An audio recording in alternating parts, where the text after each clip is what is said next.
We're very pleased to welcome Dale McGowan with us here today. And he is, for those of you who do not know, and I'm sure there are not many, he is an award-winning professor of music, a philanthropist, and an author of 8 books, count them 8, and 3 podcasts on topics including music, mortality, parenting, and non-religious life. He has one foot in the arts, as he likes to say, and one foot in the sciences, and one foot in non-religious life. Triped. Makes him a trilateral personality. His double major. He has double majored in music and evolutionary anthropology at UC Berkeley, then studied film scoring at UCLA before conducting a college orchestra while earning a PhD in composition from the University of Minnesota. In 2009, and I would like to ask you this first because of my own special interest in music now. Yeah. Do you do what is generally called serious music, classical, that sort of thing, or is it more contemporaneous? Well, I actually, mostly what I do now is teach. I'm in the classroom. I haven't actually composed in ages, in a very, very long time. Getting the PhD was just enough to cause me to lose interest in it. Okay. So as an alternative, I say that you specialize, among other things, the topic of mortality. So when you're in that, you can be said to be decomposing. There you go. That's exactly right. But in 2009, he founded the humanist nonprofit foundation Beyond Belief. Under his leadership, FBB became the world's largest humanist charity, raising over $2 million for philanthropic projects worldwide. He launched a network of more than 125 humanist volunteer teams in the U.S. and creating groundbreaking disaster recovery and international service programs for the non-religious community. Dale is managing editor of Non-Religious Writers at Patheos. I'm sure many of us are very familiar with that. The world's largest website for multi-belief opinion. He teaches music at Oglethorpe University, is at work on a book about how music communicates emotion, and hosts the How Music Does That podcast. And so now I think we're ready to find out how cultural and biological evolution work together, or not. Dale? Great. Well, thanks very much, Jim. I appreciate that. Hi, everybody. One thing I should tell you is that I had the COVID last year in late April, and I am a long hauler. I still have the cough, and I have to clear my throat constantly. So I apologize in advance for a lot of that. But anyway, I am so delighted to have a chance to talk to you, and I'm especially delighted that Judy gave me the option of talking about anything I wanted to talk about.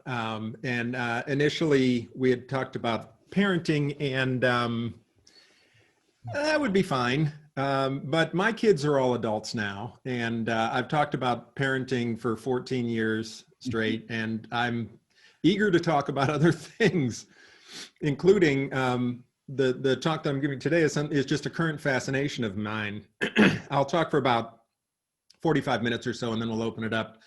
But I was an evolutionary anthropology major in college, and even though my career went other ways, that perspective has always stayed with me. And I think the evolutionary roots of the mess that we are currently in are too seldom discussed. So I love to talk about it whenever I can. Okay, so let's start out by imagining a Paleolithic person named Steve. And Steve is a human being who lived 100,000 years ago, Middle Paleolithic. He is anatomically modern, meaning in form and function, he is us, Homo sapiens sapiens, right? So I am a 21st century Homo sapiens sapiens. We are of the same species and the same subspecies. So between Steve and me, I want you to picture a flat black line. That is the line of biological evolution. There has basically been no substantive evolutionary change in 100,000 years. It's just too little time to produce changes in form and function. That's why Steve is referred to as an evolutionarily modern or an anatomically modern human. So we're the same, but the funny thing is we think of ourselves as obviously smarter than Steve, right? We're more advanced we're more nuanced in our thinking. We make and use computers, we play the piano, we grow wheat, we calculate differential equations. But the thing is, not one of us was born knowing how to do those things. In every case, we exhibit this intelligence by reaping the benefits of millennia of cultural evolution, right?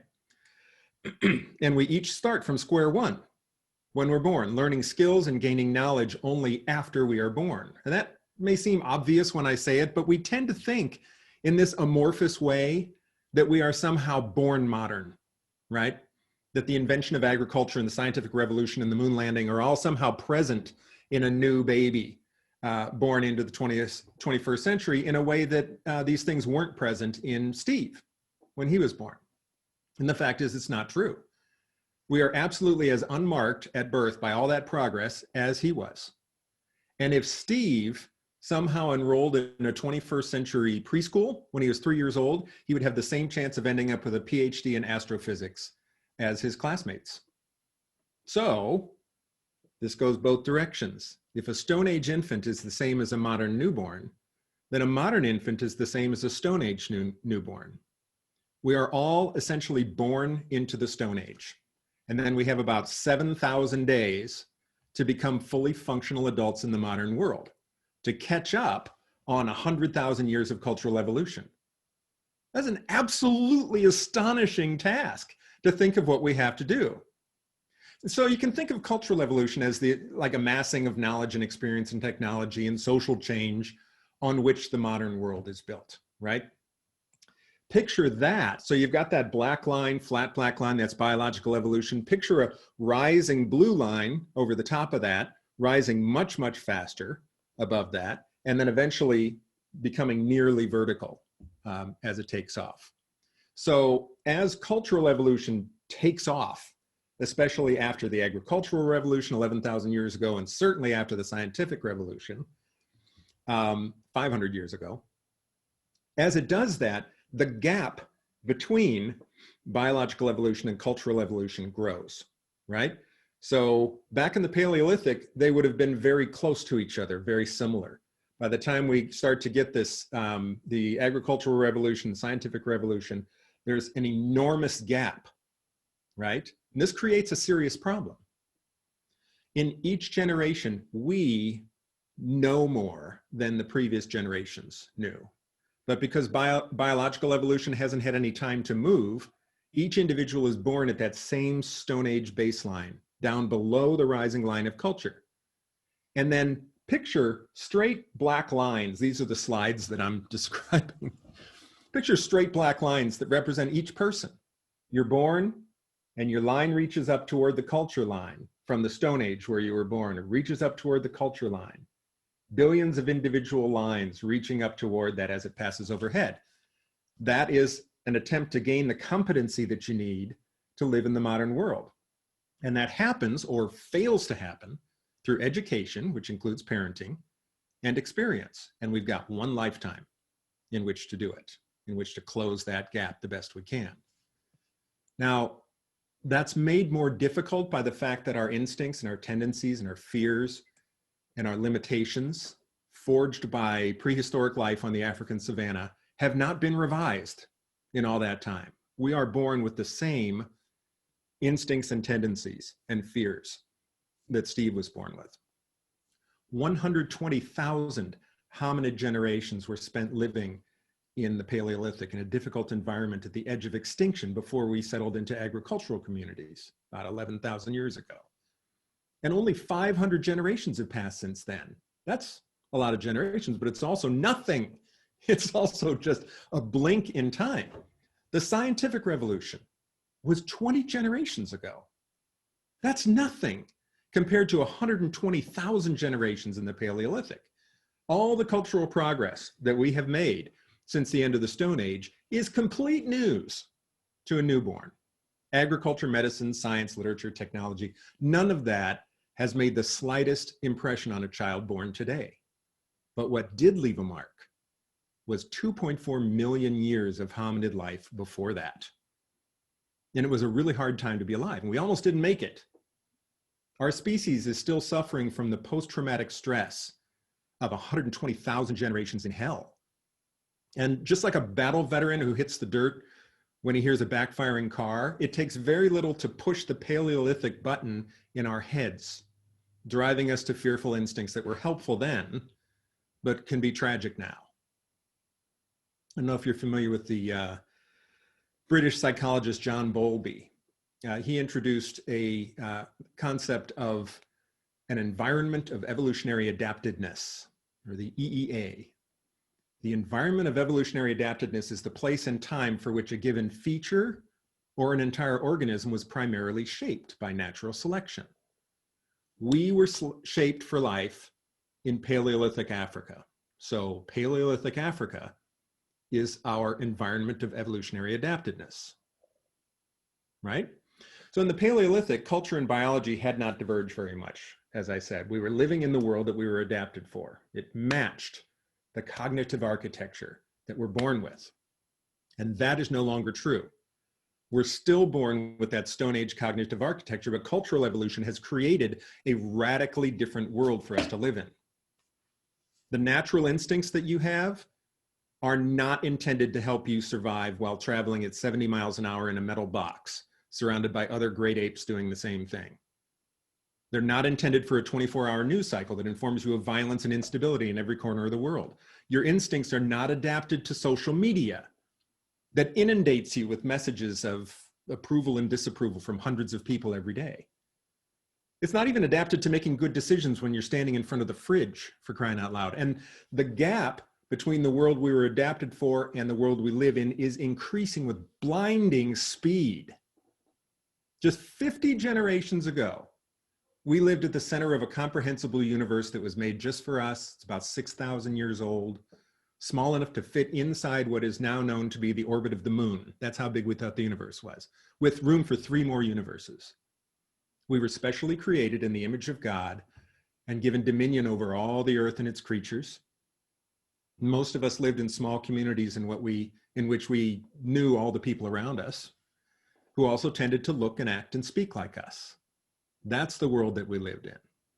Today, by contrast, we are just one animal among many, surrounded by an unfathomable number of people who look and act and speak differently from us, clinging to a small ball hurtling through a random corner of a universe that is 13.7 billion years old, with properties so bizarre that only a few specialists can even grasp it. Now, it's easy to ignore a lot of that on a daily basis. I don't have to deal with the fabric of space-time on a given Tuesday, right? But the rest of modern life is harder to ignore. The American philosopher Marshall Berman listed elements of what he called the maelstrom of modern life. This is a quote from Marshall Berman. Great discoveries in the sciences change our place in the universe. Industrialization creates new human environments and destroys old ones, speeding up the whole tempo of life. Immense demographic upheavals sever millions of people from their ancestral habitats, hurtling them halfway across the world into new lives. Cataclysmic urban growth throws together the most diverse people and cultures. He wrote this in 1980. He had no idea what was coming. This is before the internet and social media, 24-hour news, and cell phones multiplied the alienating effects of modern life. But he wasn't the first one to sound that alarm. Karl Marx, a century before that, said, all fixed and fast frozen relations with their train of ancient prejudices and opinions are being swept away. All that is solid melts into air. All that is holy is profaned, and man is at last compelled to face his real conditions of life. Now, Marx was happy about that. Marx was, he wanted to see the ancient prejudices swept away, right? So do I. It's one of the things that we're all on this call for, right? We want to see ancient prejudices swept away. But the thing about ancient prejudices is they make us feel safe. They create order out of chaos. To the Stone Age brain, that's important. And all this sweeping away is just terrifying.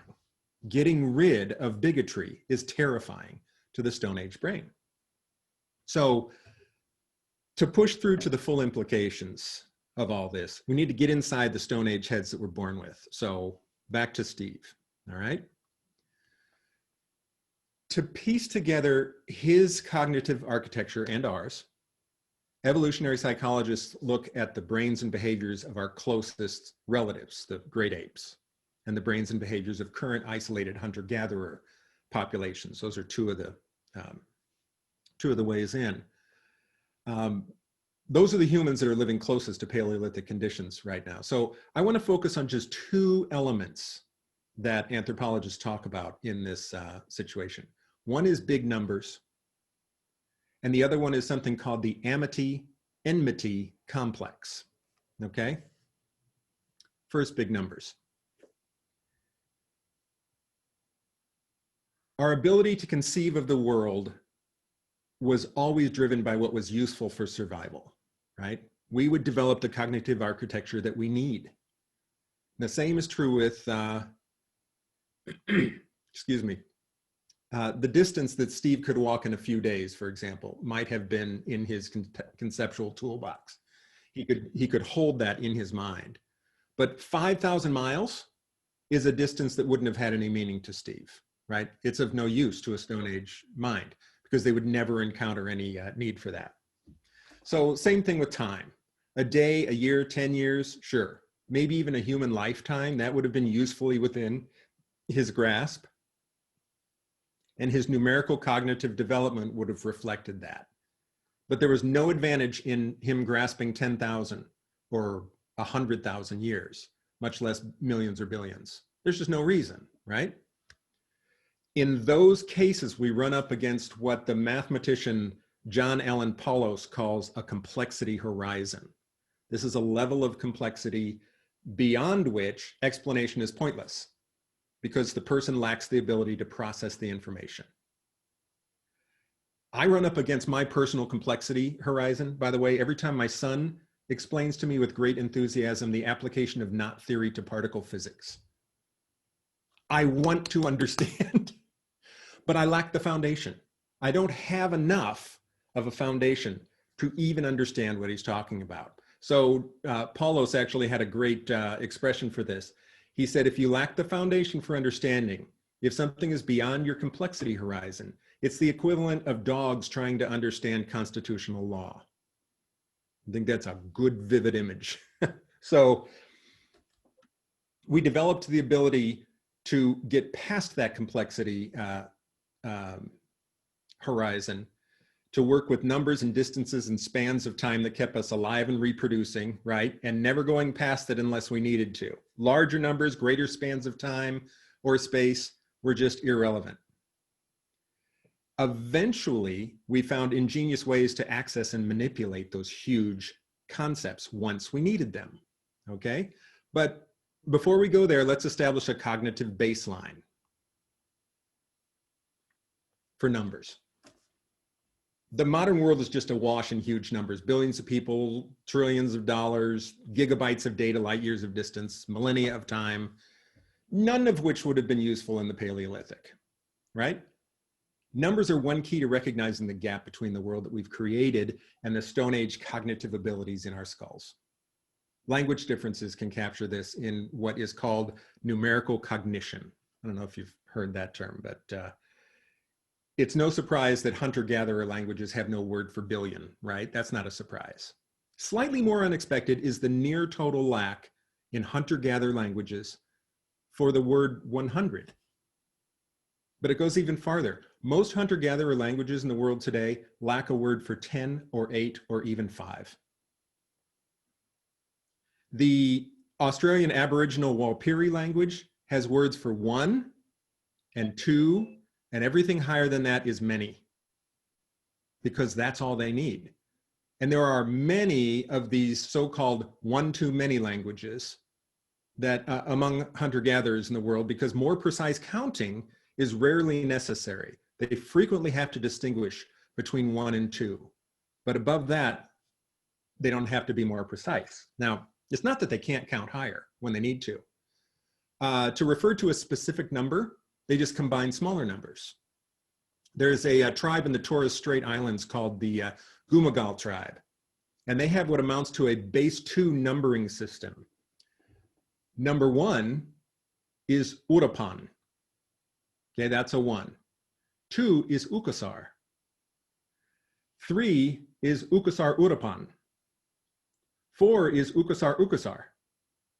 And 10, if they need to say 10, if they need to be precise, it's Ukasar Ukasar Ukasar Ukasar Ukasar. They can do it. They simply accrete the numbers. And that is a good window into the Paleolithic mind, most likely. This is not only hunter-gatherers, by the way. European languages do exactly the same thing. The French word for 97 translates to 4 times 20 plus 10 plus 7. I remember my daughter just absolutely banging her head against the desk with the higher numbers in French. And even something like 127 in English is 100 plus 20 plus 7. And even 100 is 10 times 10. So we all do this. This is the way that we do this. There was a leg bone of a wolf found in the Czech Republic, dated to 30,000 years ago, and it's marked with 55 tallies that are in 11 groups of 5. And there's another one, a 20,000-year-old baboon fibula called the Ishango bone, that also has careful tallies in regular groups. It's a total of 60 on one side of the bone and 60 on the other.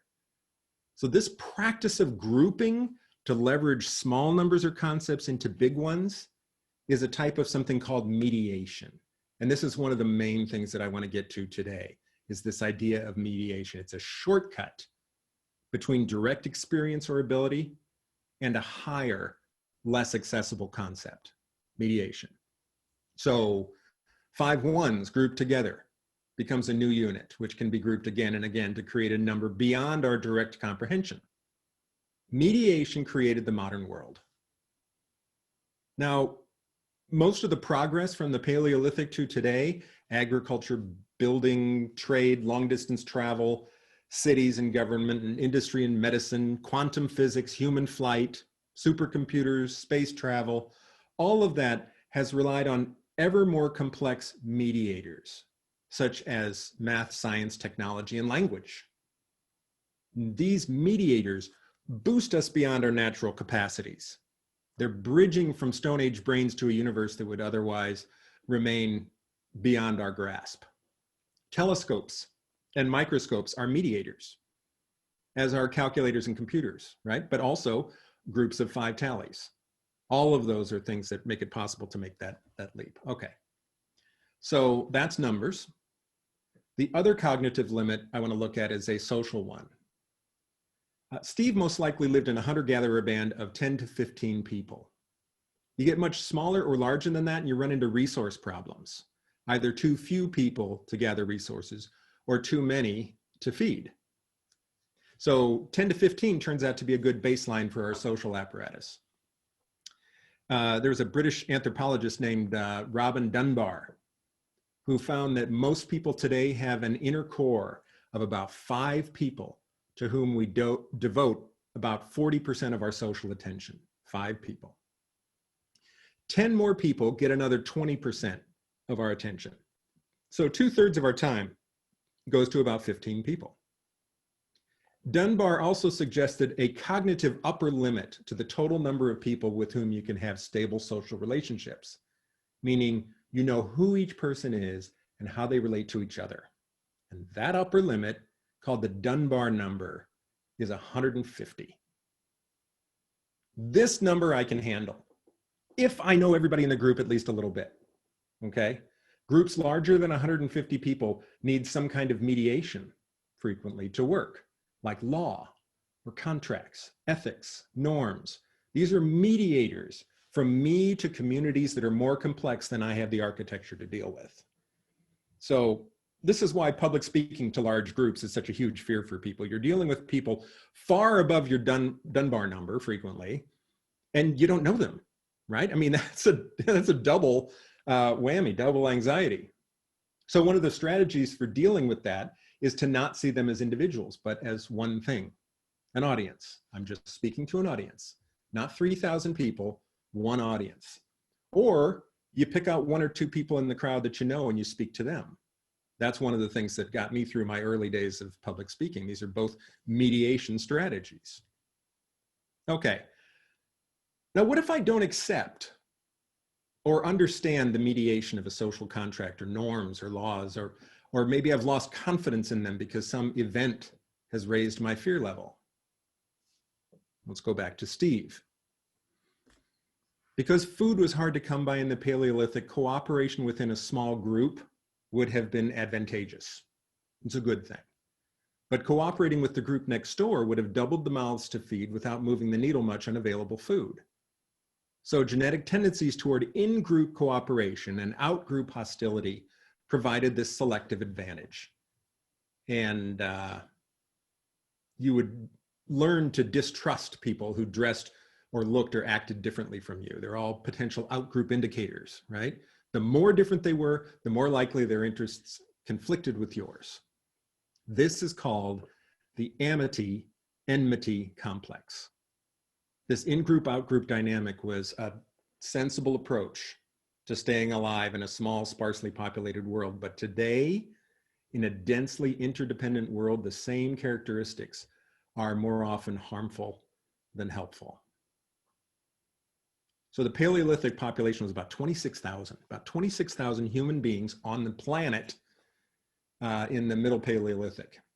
That grew to about 4 million by the dawn of agriculture, 8 million by the time of the pyramids, 170 million in the time of Caesar, 800 million during the American Revolution. We reached 1 billion at 1800, 2 billion in 1925, 3 billion in 1960, 4 billion in 1974.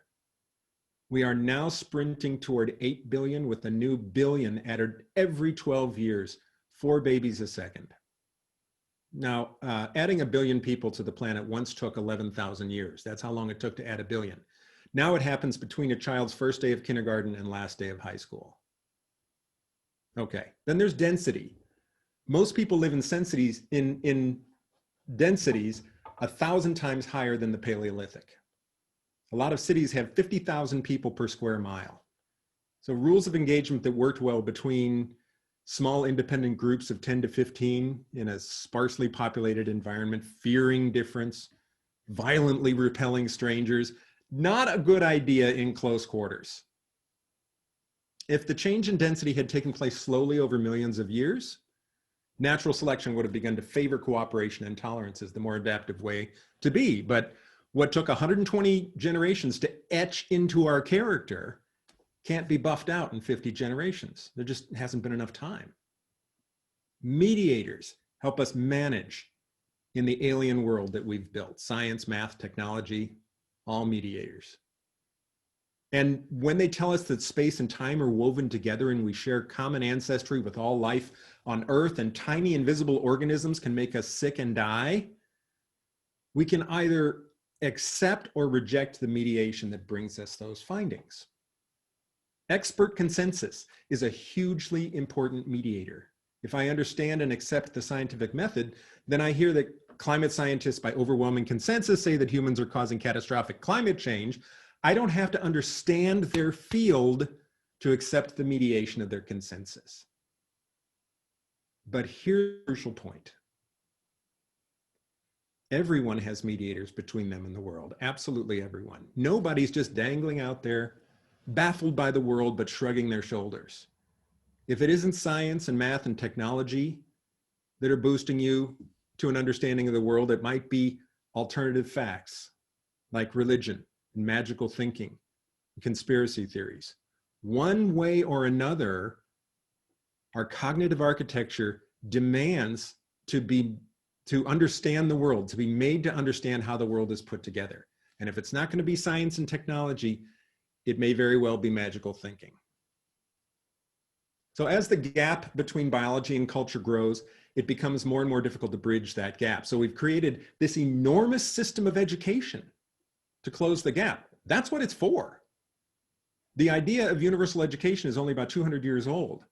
And what started as basic literacy and practical skills has now ballooned to 13 years as a minimum expectation, K through 12, with a pretty strong suggestion that 4 or 5 more years is a good idea if you really want to participate in the society.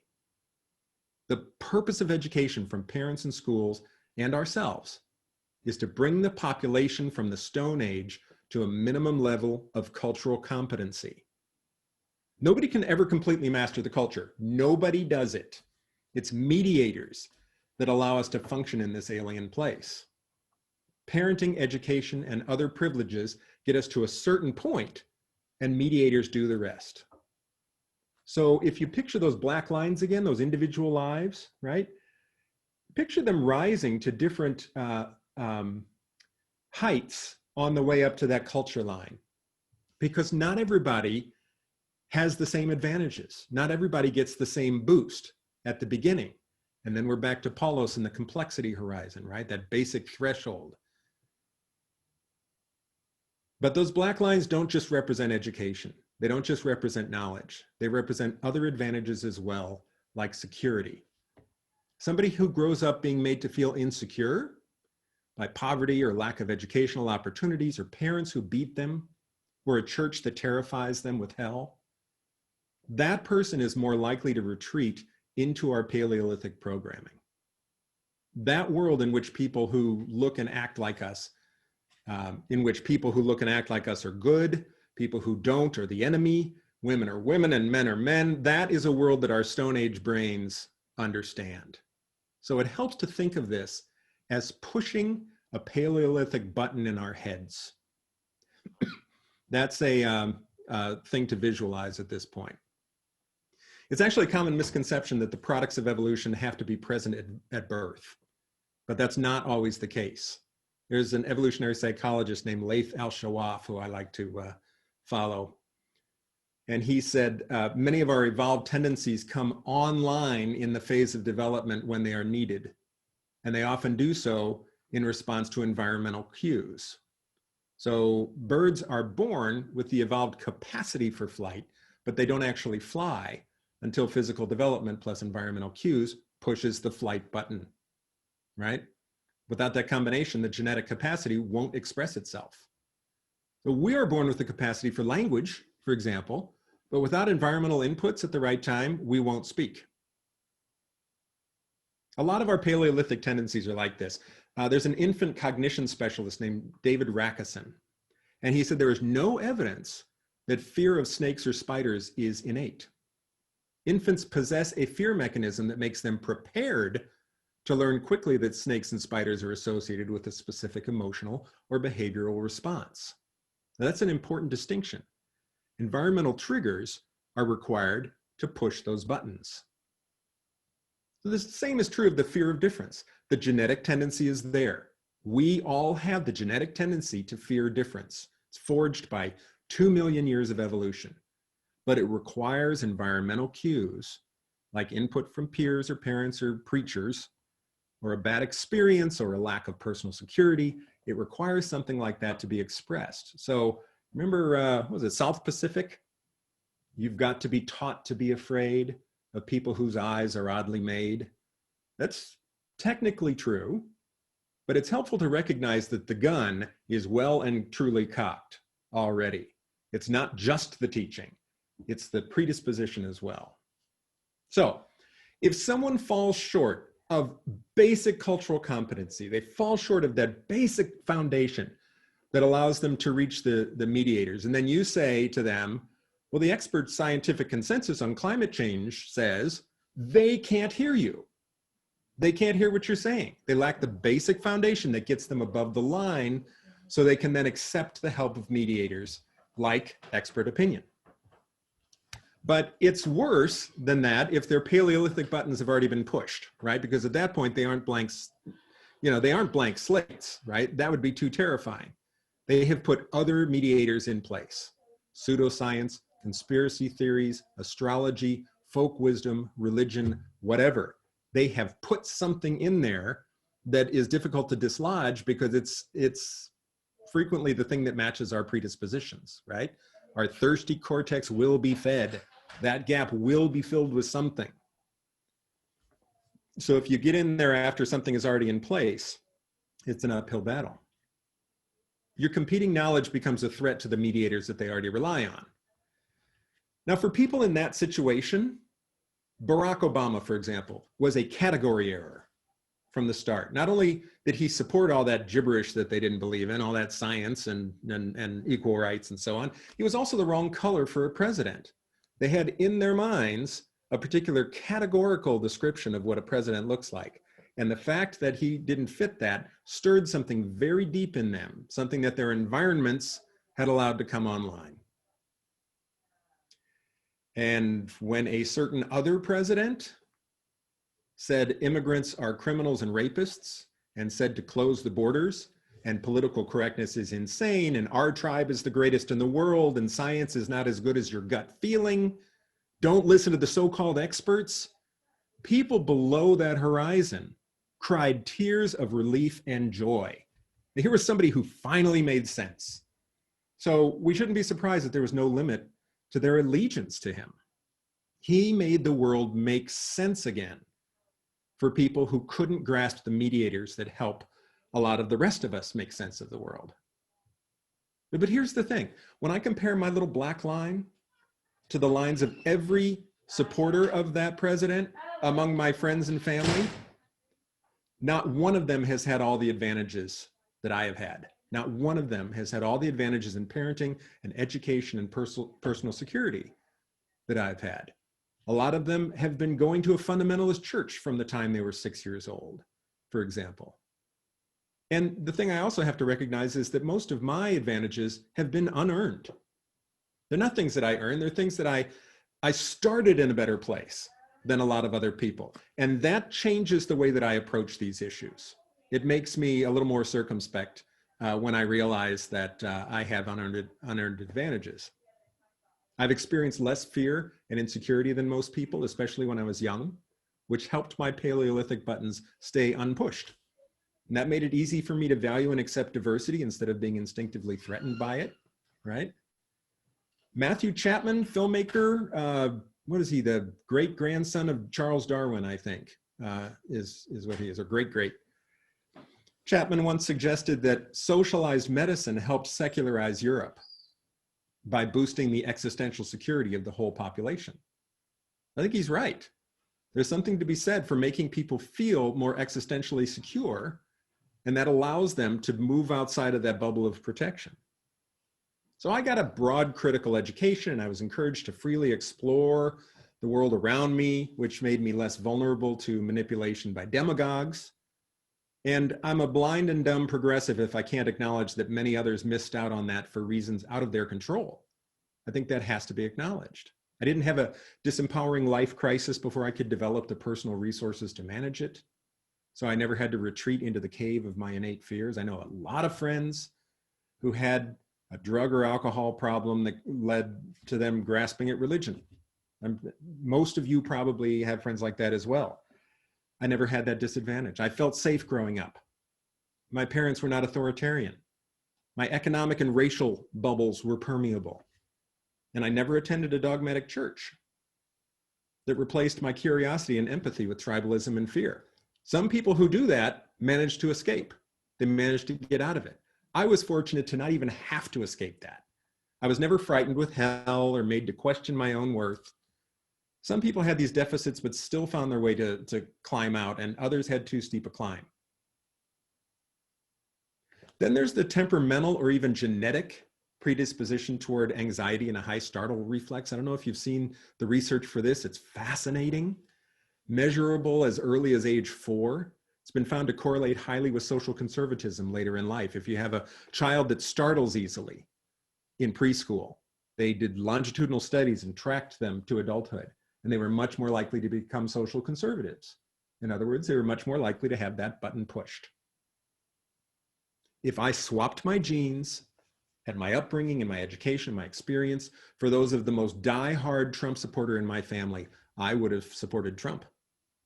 I think that's how much I think those things determine for us. And that gives me pause when I'm having conversations with them.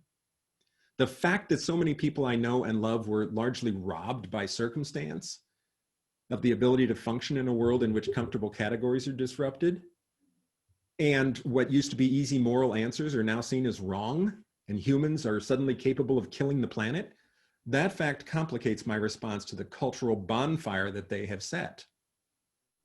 But even as I work like hell to contain the spread of that fire, I find it hard to just simply yell racist or idiot as if we all had the same shot and they just made worse choices. It's not true. Now, they are hardly sympathetic victims here. I absolutely acknowledge that, but that does not make the privilege gap any less real. And once you see the culture war as a symptom of two-speed evolution, as a symptom of cultural evolution massively outstripping biological evolution, the liberal idea that social progress is inevitable in the big picture, with a few Trumps along the way, right? And we just have to get this diversion done with to get back on script. That vision becomes harder to sustain when we see it this way. Education alone can't possibly keep up with that gap. So what's the solution? How are we going to fix this? First possibility, climate change reverses cultural evolution, puts us back in the Stone Age, and then we're fine. Because then once again, our cultural evolution will match our biological. Not ideal.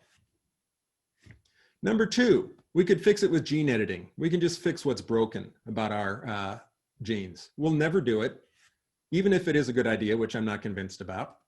It's not something we'll ever consider. And that leaves number three. This is something that's not as quick as the other two, not as efficient, but it's what we're left with. And we know that it works. We know from child development research how to give our kids the best chance of moving above that cultural competency line, how to avoid pushing those Paleolithic buttons. We know how. You start with a responsive and stable home life. You build a strong attachment with parents and other significant adults. You don't hit or humiliate them or let others do so.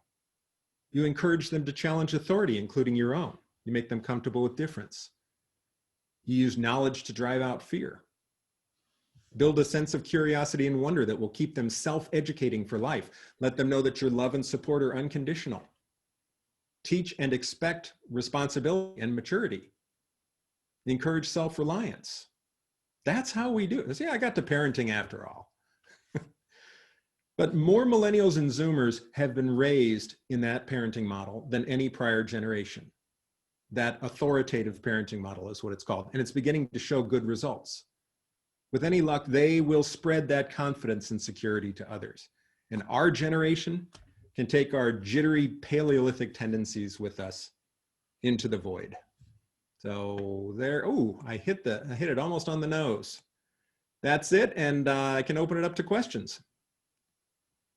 I haven't been following the chat, so maybe there are questions there. Well, thank you ever so much. This has been one of the best talks we've ever had. Oh gosh, thanks. I should say. So let's see what. Let me just say one thing. I've already had a request in chat to have you come back and talk with us again. So oh my goodness, that's work nice. that out. That's very nice. I appreciate that. Thank you. I do have to say that I grew up in all that arrangement that you talk about as being conducive to growing up as a conservative right-wing nut. I'm not sure how I escaped out of it. So that would be something I would be most interested in researching. And now I will open it up to anyone who wants to ask a question. You know, actually, could I address that for just a second? I always think that that's such a fascinating question. And one of the people that I've had this conversation with was basically what I think is at work there is that we frequently can't see some advantage that we had that made it possible to do that. It's hard to see our own advantages. And my mother-in-law is an example of this. She grew up in a Southern family in Selma, Alabama in the 50s and 60s, and all the far right-wing points of view and all that sort of thing. And she's extremely liberal. And she said, how did that work? I don't understand what I did. And over the years, we would talk about this. And then I found out that she was raised almost entirely by a Black nanny who she adored, who she absolutely adored. And that caused all of the racial garbage to make no sense. It caused her to sort of deconstruct all of that social stuff. I think that for her was the key. That was the advantage that she had that made it possible for her to get out in ways that other people, weren't able to. So I think that's sometimes what's in play, is that it's there's an unrecognized advantage, but I'm not sure. I'm fascinated by the question. Anyway, go ahead. We did have, I don't know if we did have one question in the chat that I've lost it. Is there an age beyond that person where that person is likely to get less likely to get affected by false mediators? An age beyond, yeah. Yeah, I do think who was it? Was it Augustine or one of the church fathers who said, give me a child till the age of 7 and I'll give you the man, right? I think the threshold varies. Different philosophical and religious and educational traditions say age 7, age 8, age 10, age 12, whatever. There's some, I think 12 is a great number. 12 is the most fascinating year. It's just the most fascinating age. So many things kick in and come online when you're 12. And I really think if you can get a child to age 12 without being sucked into that, and then they aren't subsequently in some of those disempowering life circumstances that I was talking about, where they get into a drug or alcohol problem or something like that and haven't developed other sources of support. See, that's the thing. If they've developed other sources of support, they don't necessarily need to go to those negative mediators. It's when somebody has nothing else. They don't feel unconditionally loved by their parents. They don't have a support network of friends. Those are the people who are vulnerable to that kind of hijacking. But I think get them past the age of 12 and then make sure that they are building connections to other people, supportive connections that will get them through the things they need to get through. Thank you. Jim Young, you have your hand up. Yes, I like it that you brought out early on that from a biological standpoint, we are the Paleolithic man. We're essentially the same baby when we're born. As I understand what you said, if I get it wrong, you can correct me, please. And the difference between them, the Paleolithic man, and us, as we are today, is our nurturing and our education and who our mitigators are. So really, in some respects, we have a real connection to the Stone Age man because we are the Stone Age man. Mm-hmm. Now, as far as the mitigators, I'm like some of the others who are present here. I was raised within a religious family, became a religious fanatic, and became resistant to education or other mediators. I was hostile to new information by the time I became an adult. I think that what I've observed over my lifetime is that as adolescents, we suck up and absorb from our mitigators, the worldview that they feed to us. And then as we get older and older, we become resistant to sucking up new or contradicting information that was fed to us as adolescents. And so I see this really in all adults that they get stuck. They don't want to give up their mitigators and allow other mitigators to come into their life and challenge their beliefs. That's basically all I want to talk about at the moment. Yeah, every word. I think every word is exactly what I would say. It's and there's a special problem because the mediators that they're putting in place are frequently attractive answers. You know, they're answers that are actually created to fit our needs. I mean, God loves you unconditionally, you know, and gives absolute justice and all the things that we struggle for, all the things that we need. And there will be an afterlife. You will never die. You will live forever. Boy, those things are pretty to a mind that is troubled or, you know, anxious or not knowing who I am. And then to come in and say, you know, actually, there's no afterlife, there's no God, we're kind of on our own, we work out things the best we can in terms of justice and, you know, safety and all that, buckle your seatbelt. It's a harder message for people if they haven't fallen in love with the truth early on. It's hard to take. So one of the things that I try to do with my kids is just engender a ravenous curiosity from the time they were very young, so that they were just so thirsty to know what's real.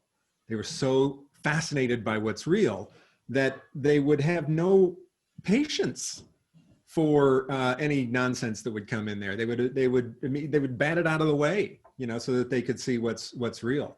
I think when you engender that early on, instead of having that pretty system in place, I absolutely agree with what you said. I think that's a good way to put it. Thanks, Jim and Dale. Amy, you have a question and you're muted. Make sure you unmute. Thank you. Hi. I loved your lecture. This was wonderful. And through the whole time, I'm sitting here thinking to myself, that's it. I've had a really big struggle in the past 4 years and the election time last year. And I'm a very social person, know a lot of people, and I've had a really hard time coming to terms with the support that people I once socialized with provided for Donald Trump. And I think I got it now. I couldn't develop the empathy for these people, and now I think I can. And another point I wanted to bring up was that I've been a hospice volunteer for a very long time. And one of the things that I'm comfortable with in my role as a hospice volunteer and as a respite provider is listening to and even sometimes not necessarily participating, but letting someone pray or talk to me about their relationship with a higher being. And I'm completely compassionate with that. Yet in other situations, no tolerance whatsoever. You know, I'll challenge the person, and I'm able to have compassion for the person who is, you know, frightened and in their last period of time, not feeling well often. But for the, you know, average person living their day in day out, I didn't have that same level of compassion. So I really thank you, Dale. I really do appreciate this. Oh, I really lecture. appreciate that. That's great to hear. Thank you. Yeah, it was helpful to me too, because I had tremendous frustration for years, even, you know, even before this, but this really brought it out. And one of the things that is helpful for me to say to myself is that being human, being a person is hard. Being a person is hard. It's made especially difficult by the fact that this isn't the world we're supposed to be in. This isn't the one we were made for. But I've been so lucky that it's not that hard for me because of the advantages I've had. You know, I'm so fortunate for the way I was raised and the financial situation that I'm in and the education I was able, and I was raised in a family that valued that education. All those sorts of things have helped being a person to be easier for me. And so when I see somebody who is, you know, just immersed in that stuff, in that nonsense, I have to say that that's a person who is having a hard time in the world, in you know, coming to grips with the world, and they're reaching for some very toxic stuff as a result. So that can't go on. We have to act in the face of that, but we can do it with more empathy and compassion if we think of it in those terms. So thank you, Amy. I appreciate that. Thank you, Dale and Amy. Michael, you had your hand up. Yeah. First of all, I love that post-traumatic stress comment. And like I said in the chat, I am stealing that from my lectures from now on because that's a perfect description of it. Good. And basically what you're talking about here are two things that are incredibly difficult to overcome. First is the evolutionary things, because I mean, first of all, I mean, I'm an addict. I am totally addicted to sugar. And a lot of that has to do with the evolutionary, you know, my body's adapted still with that Paleolithic craving for sugars and carbohydrates, which back then were extremely hard to come by. But in the first world, I mean, my cabinet is just full of candy. Right. You know, and that's, you know, something that I logically know is wrong. And I logically know I shouldn't eat as much sugar as I can, but, you know, my Paleolithic body is just saying, screw you, go for the candy, don't go for the apple. Right. And the second thing is that is incredibly difficult is the cultural evolution. And one point I kind of want to make is when I talk to people that are religious, it seems to me that the big disconnect there is they get insulted that I am somehow saying that their knowledge is somehow less than my knowledge because, you know, my cultural competence is different. Mm. So I think that's a lot of the problems that we have is that the religious right is sort of insulted by what we say. And once they're insulted, that kind of just disconnects their, you know, they're not going to listen because, you know, you're just insulting me. So I think that one important thing to keep in mind is that difference in cultural evolution is not that they are less evolved than us culturally. It's just that they are differently evolved than us culturally.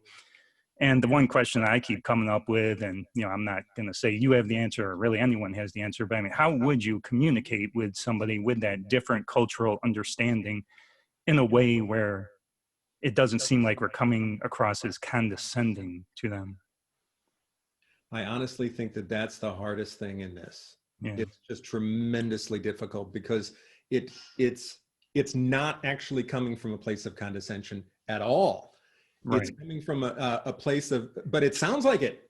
It's hard to figure out how to open that conversation without that. It's similar to me, it's similar to other privilege arguments. Like if I can recognize what white privilege is and what male privilege is, I'm not condescending to someone who's not white or not male. I'm recognizing that I have unfair privileges. I have things that I didn't earn that are giving me an unfair advantage, you know? So, and that argument seems to happen better if we can figure out ways to frame this as a privilege argument and understand it that way. I mean, part of the problem is that a lot of times we would be talking to somebody who doesn't recognize privilege as a valid term at all. But I think that's where the answer is. It's framing it as unfair advantages. If I can really articulate that, I'm recognizing that, you know, and I have actually said to a friend who is a Trump supporter, I basically said, I recognize that if you and I switched places, if we switched our education experience, genes, absolutely everything, we would switch perspectives. I didn't used to think that was true. The more I think about it, the more I study the question and so on, I really think that things are much more deterministic than we think in those ways. That conversation actually, that's thought-provoking. You know, if what I'm saying to the person is, if I were in your shoes, I would be in your shoes. I would be you. There's nothing that would magically transmute from who I am now to who I am in that person. We would trade places, and that's maximum empathy.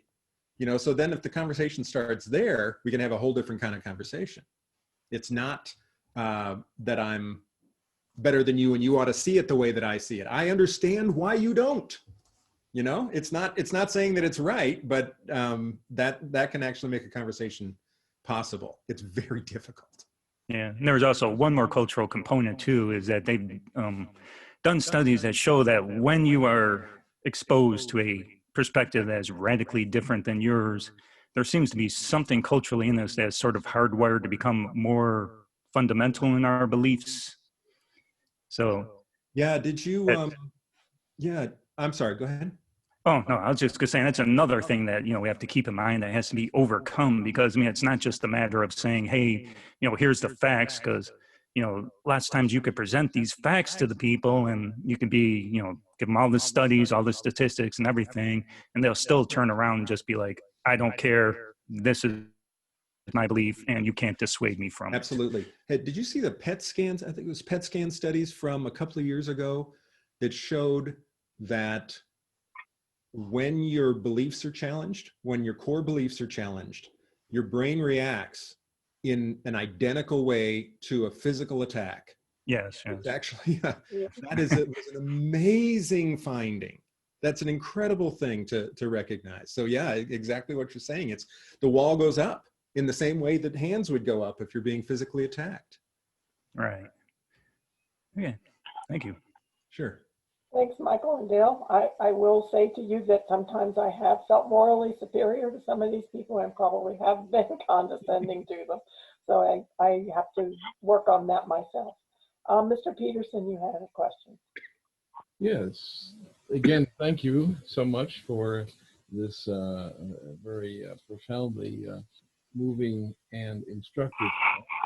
I did want to talk a little bit about this whole matter of technology and the role that it plays, because ours is among the first generations to experience the most sophisticated use of technologies, things like computers, obviously. But as we advance more and more toward self-governing, self-replicating machines, computers and robots and that sort of thing, artificial intelligence is what it's called. And it seems to me that tends to facilitate more of a society with greater capacities. That is to say that unlike previous generations, which had to learn certain skills and build upon and replicate the building upon, we, with each generation, whatever changes were incorporated into certain practices. But in our case, well, let's see, how can I explain it? Back in the 1920s, anybody, just about anybody, could build a crystal radio, run a pair of headphones, and fool around with a cat's whisker, and that was it. But nowadays, nobody knows how electronics work. Hmm? You can't figure out your car. You can't figure out your computer. You can't figure out much of the technology with which you interact most intimately. And yet, at the same time, all of this stuff enables us to do things that we can never before do. So I'm curious as to what you think about the potential for our technological society to enable us to get over the hump, so to speak. Because that's what we're facing. Yeah, I think that's yet another on the nose observation. This is what Marshall Berman and even Karl Marx were referring to with this just maelstrom of modern life, the speed with which things are changing, the curve of that cultural evolution is such that it's impossible for any individual to really keep up. So what we have done in response, which is a good thing and a bad thing, is hyper-specialization, right? It's one of the things that has made the modern world possible, but it also removes knowledge and skill from individuals in almost every aspect of our lives. The things that we're actually using, the things that we're actually doing in our daily lives, we have no idea where they come from. Actually, Carl Sagan also in Demon Haunted World, he talked about this same idea of just the distance that's opening up, the yawning chasm between us and the things that make the world possible.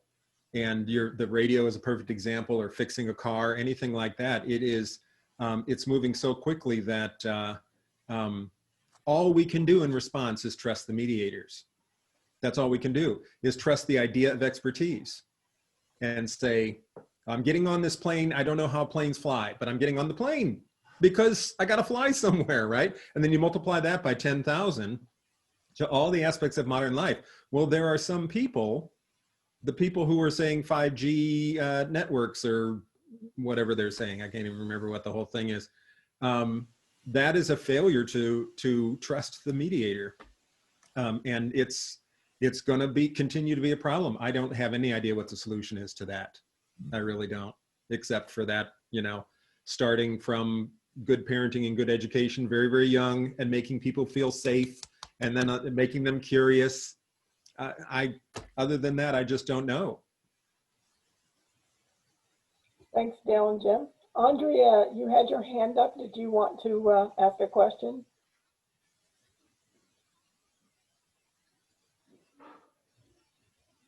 Andrea? Nope. You're muted. If you Can you hear me now? Yes. Okay.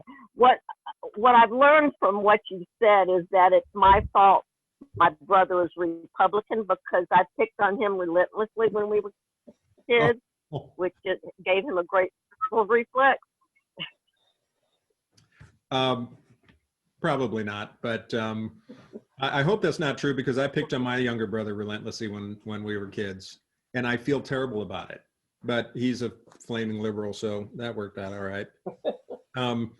Yeah, it's complex. I mean, you know, I don't think we have to put people in a situation where they're not experiencing any dissonance in their upbringing. I don't think you have to blame yourself for that.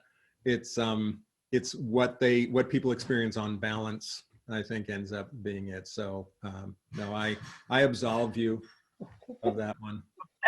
I was kind of kidding, but I know, but it's something that if my brother hadn't turned out so awesome, I would work. He's amazing. He works for Marvel Studios, for crying out loud. Anyway, he has a great life. But if he didn't, I mean, I beat myself up about that all the time. I just think I was awful. I was awful. It's because his reactions were so good. That's the problem. His reactions were so good, and that's just a terrible, what an awful person I was. But anyway, yeah, it was get a rise out of it. Yeah, it was psychological torture. It wasn't. I didn't. There was no physical anything, but I found out what got under his skin, and I went there, and it's just terrible. And then I wouldn't put up with that in my kids for a minute. I was like an ex-smoker, you know, that when they would tease each other, I was just on it. How dare you? So. Thank you, Andrea and Dale. Artie, you're next. Yes. Hi. Thanks for the talk. Maybe you touched on this question. I was curious to know, like, different kids of same family may be raised with very different ideas, and they may go to the same school, same parents. What could be the reason for them to be so different about the way they analyze things? One of the factors that's increasingly coming into play is a recognition of how much temperament is inborn.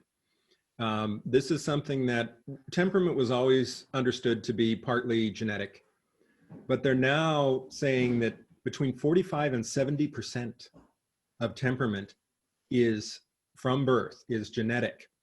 And so you can have two children in the same family who have wildly different temperaments. I mean, our kid, that's one thing that always stunned me with our kids, is how different they were from each other. And a lot of that is not a matter of having different environmental influences, it's genetic. So I think in some cases, a child might have a more anxious inborn temperament that causes them to respond to things in a more thin-skinned way than a brother or sister.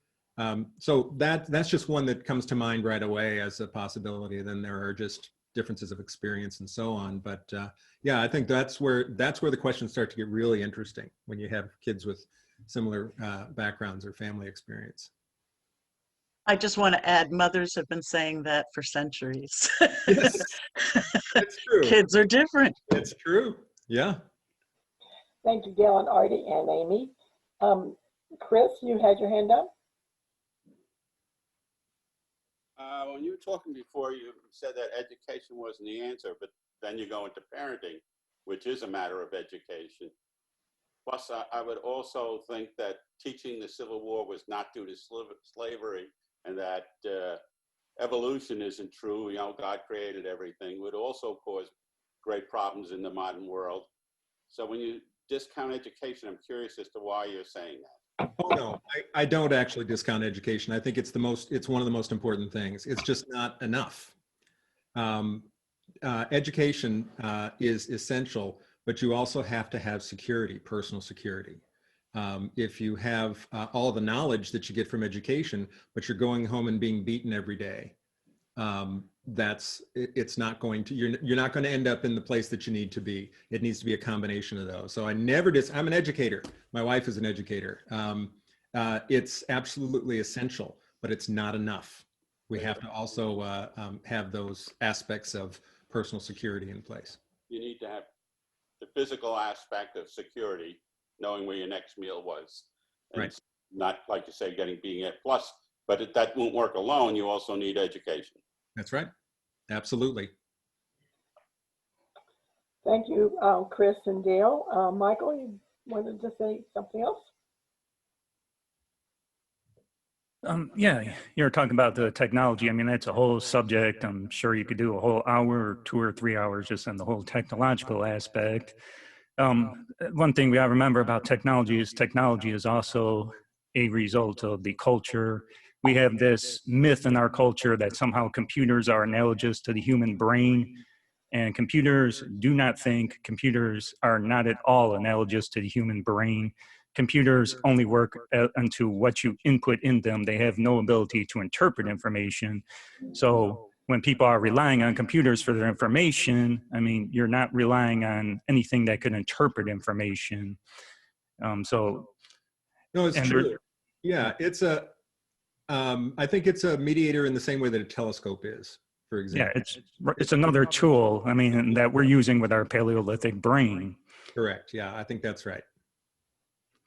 And then we got to look at who's also inputting the information into the computer. Oh gosh, you know, if somebody's putting in conspiracy theories in the computer is not going to question that conspiracy theory. It's just going to reprint what the person who put into it. Yeah. You know, garbage in, garbage out, I guess. Yeah. Or from my perspective, at least. Yeah, I think that's right. Yeah. As someone who was a programmer for a long time, yes, I agree. Thank you, Gail, and thank you, Michael. Linda Faulkner. I put my comment there because time was passing, but I don't think we're born at all in the same family. I had very young parents. I was an only child. 3 years later, I had the experience of a new one coming in, but she was born into a family with somewhat more experienced parents, an older sibling. So not only were we genetically different, but we were not the same family. Yeah, that's a very good point. Very different situation. Yeah, that's a very good point, that birth order and the distance between children and the, like you said, an experienced family makes a difference. Yeah, I think that's a very good point. Thank you, Linda and Dale. Jim Young.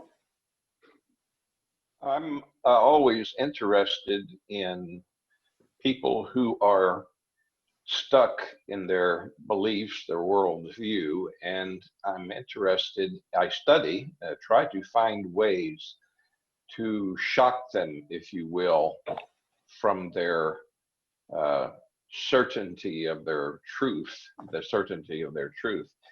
I've identified a couple of ways, and one is to challenge them with a question in the hopes that they will ponder it to the extent that they will arrive at a better answer.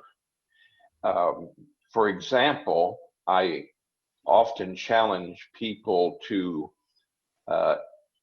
identify a methodology by which they are capable of distinguishing between magical, imaginary thinking and reality. Another way would be to challenge them with respect to their ethical ideals that they aspire to live by.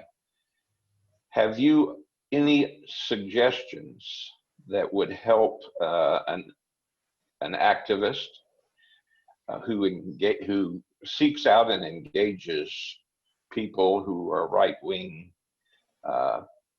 religious nuts? And have you any suggestions on how they might be communicated with in a way that would enable them to think critically about what they believe or their worldview?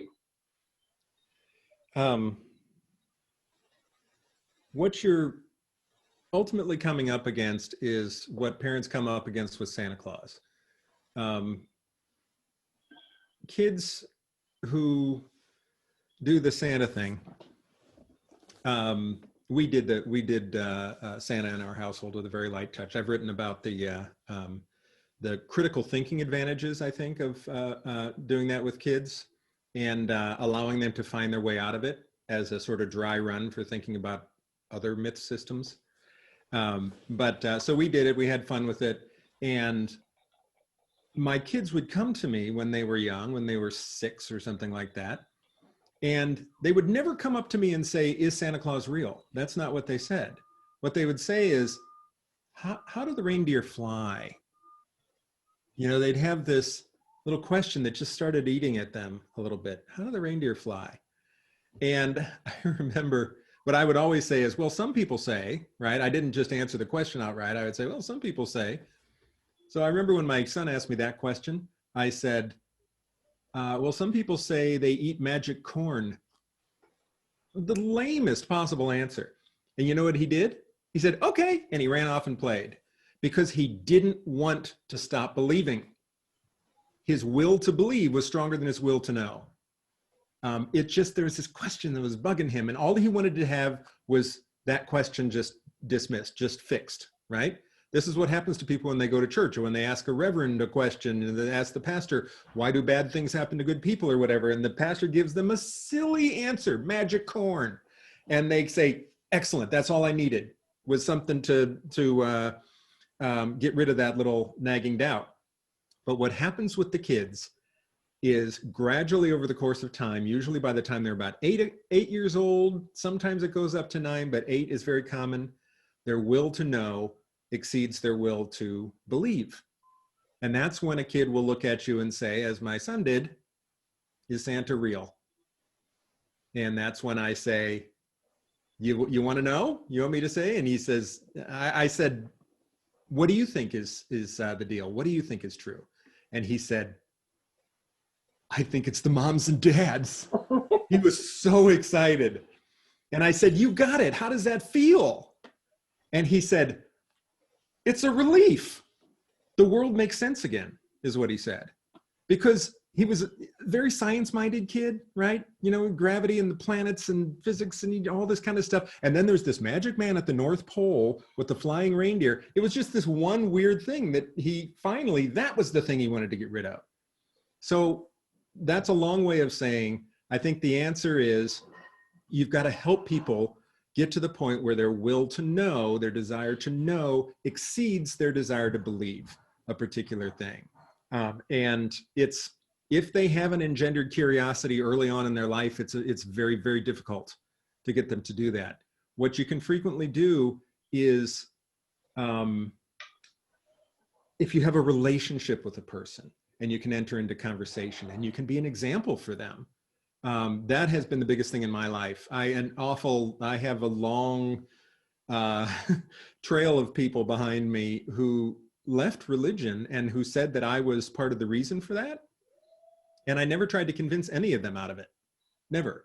It was all a matter of living a happy life. Here I am being a happy moral person in front of them. And that just challenged their belief system more than any individual argument that I could give them. But the example that I'm going too long, but the example you also gave of a question that they then think about and think about and think about, right? That's what happened to Bertrand Russell. Bertrand Russell actually was raised Episcopalian, I think it was, or Anglican, part Anglican, part Unitarian. It's a really interesting story. It's in his autobiography. But he said one day he read in Bentham, or I can't remember who it is, the question, when you ask me the question, who made all things, and you say the answer is God, then I say, who made God, right? He challenges the first cause.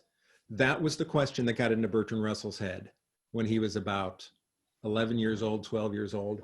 And it just circled in there and circled in there and circled in there, and all of his belief fell away. So for some people, that will do it, if you are of a bent like Bertrand Russell. But for others, it's a matter of emotionally getting to the point where you can ask the hard questions. I appreciate that, and I will take those comments to my meditation sessions and ponder them at length. Great. We have some other people online, so speed it up a little bit. I'll be brief, please. I did use the term religious nut. I do not normally, in my interactions with religious nuts, call them names that they would find offensive. Right. Just for the record. Oh, yeah. I'm amongst a group of people here who do recognize that there is such a thing as a religious nut. And I hope you're not offended that I referred to a religious nut as a religious nut. Oh, not in the least. No, I understand. I understand the context, yeah. Thank you, Jim. Vincent, you had a question? This is in response to James Young. When he's saying how to convince people that who have a certain mindset. I talked to a nurse who is extremely religious, and I brought up some things like, for example, the rainwater. If it rains 40 days and 40 nights, how do the fish survive because of the change of the pH in the water? And then how's the all the ark cleaned out when you have only 5 people to do all the cleaning of all these animals, not to mention all the food storage and all these other theological things. And the response is, God can do anything. He's magic, and he just uses magic to make things happen. So when somebody says this, can you argue with that, because they just use the M word, everything is magic, and you can't argue with that because everything's magic. Well, my answer is that I don't do anything with it, because that's a person who is clinging to belief. They're not interested. They're not trying to figure it out. This was actually a breakthrough to me. This was a breakthrough to me years ago. I don't remember how old I was, but when I recognized that a religious person I'm having a conversation with, they're frequently not actually trying to figure it out. What they're trying to do is to be comforted. They're trying to find something that makes them feel okay.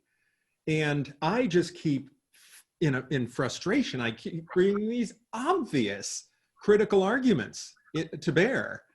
But what I'm doing is arguing something different.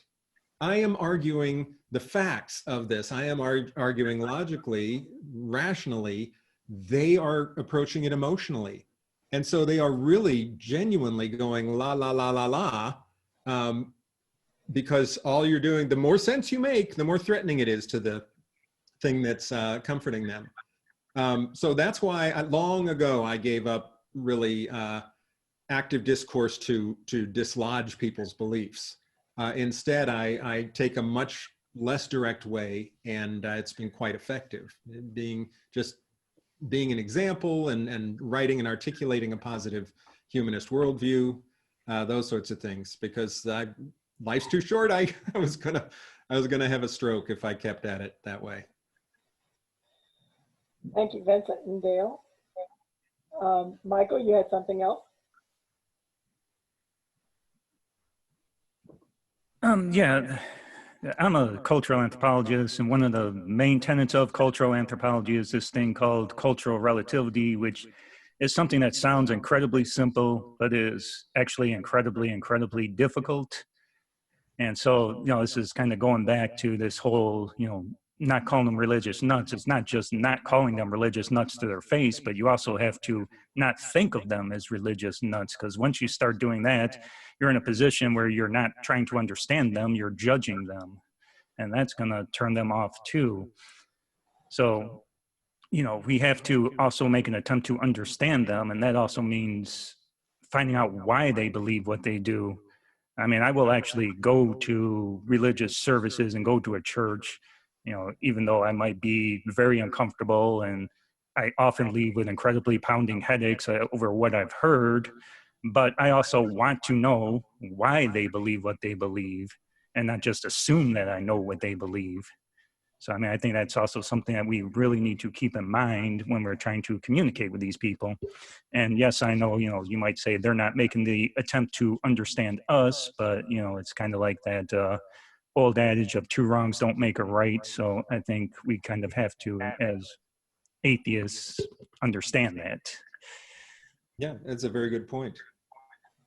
Yeah, I think I have to reframe how I think about people sometimes, because I do get into that, oh, they're just crazy and religious nuts and it's useless. And that's not helpful, because it's going to come across in how I approach them. But that's in the back of my mind, and I do need to work on reframing that, because I'm very guilty of that. Amy, you had something else?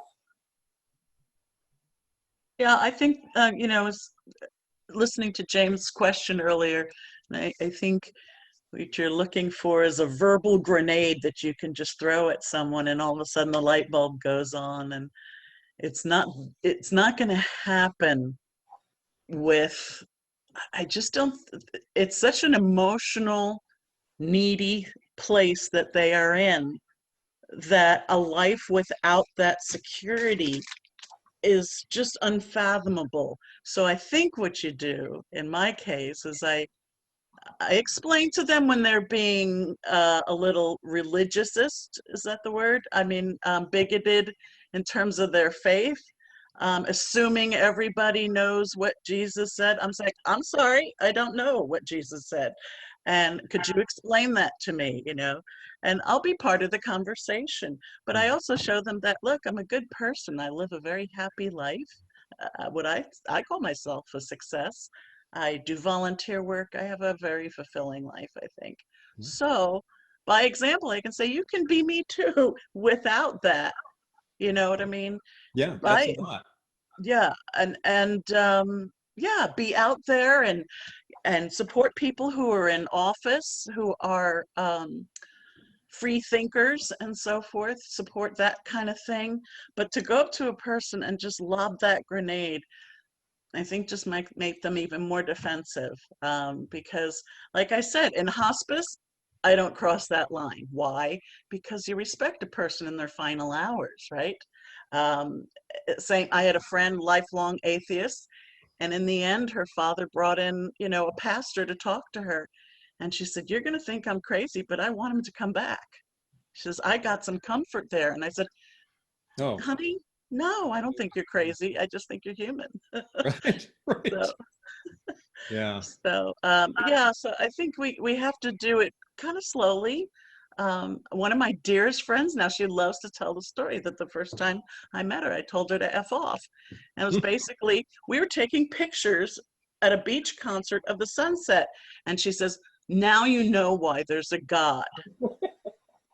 And I said, "Excuse me, you do know that I'm atheist." She says, "Well, I said it for your benefit." Ah, nice. I said, "Okay." And so, I said, "Look, this is insult." And then she said she'd pray for me. I said, "Wait, that's even worse." I don't Yeah. need you to waste your time. I'd rather you be, taking a walk than doing that kind of waste of time. And, but, I told her, "Look," I said, "It's rude what you said to me. I'm sorry it is." And we're now really good friends because I left the dialogue open. Yeah. And we wound up having dinner together. And it was a 3.5-hour dinner. And I've never done that with a woman, at least. Yeah. So, and that was, it was amazing. And like I said, she's a very dear friend, and she's gone through a hard time lately. And I don't think God's doing it for her so much. And I think maybe she's questioning some things now because she's been talking to me quite a bit. Yeah. Sometimes it Thank takes. you, Amy. We have Yeah. a couple more people, but it is time for us to close down. So please keep your comments and questions short. I'm going to go with Joe Reinhardt first. Great. I will be brief, and that is, I think it might be more than mildly interesting if we had a group, no more than 2 or 3 people, or groups of no more than two or three people, who say once a month went out and visited and sat through a church service. And the more fundamentalist and the smaller the church, the better. And then report back on, if the end of the world was nigh, or things that we would need to know. Yeah, I think that's a great idea. Thank you, Joe. I think that's a great idea. I'm not sure I'm quite ready to do it. I have a hard time with Well, fundamentals. it might be interesting. It's been a long time since I set foot in a church. Well, that's true, me too. Okay, Jim Young, you're going to be our last person, and remember that it's past our time to close down, so please keep it brief. Okay, as far as my being judgmental, I am judgmental. In life, I have found that I judge everything and everyone that I come in contact with, and we all do. I'm willing to acknowledge that I judge, and I'm also willing to acknowledge that sometimes I judge incorrectly. One of the more important aspects of critical thinking is that we understand that we have biases and that we strive and aspire to overcome those biases. So yes, I do judge religious fanatics to sometimes be religious nuts. I rarely ever call them to their face religious nuts, but I do judge them in my own mind to be religious nuts. Thank you very much for this presentation. It has been extraordinarily wonderful. No, I appreciate it very much. Yeah. Thank you. No, so I want to point out to make one clarification that when I said that, I wasn't attacking you. I was just kind of clarifying the point that you were making. So I don't want you to think I was attacking you over being judgmental. No, I don't. I didn't take it that way. Okay. Jim, I'm just, yeah. The Bible tells us that the righteous man judgeth all things. Thank you, Joe. That's what I want, this Bible quote. All right, thanks everyone. Thank you so much, Dale. I will begin contact with you about arranging another visit. I hope we can work that out. Sounds great. It's been a wonderful experience, and I thank everyone for coming. And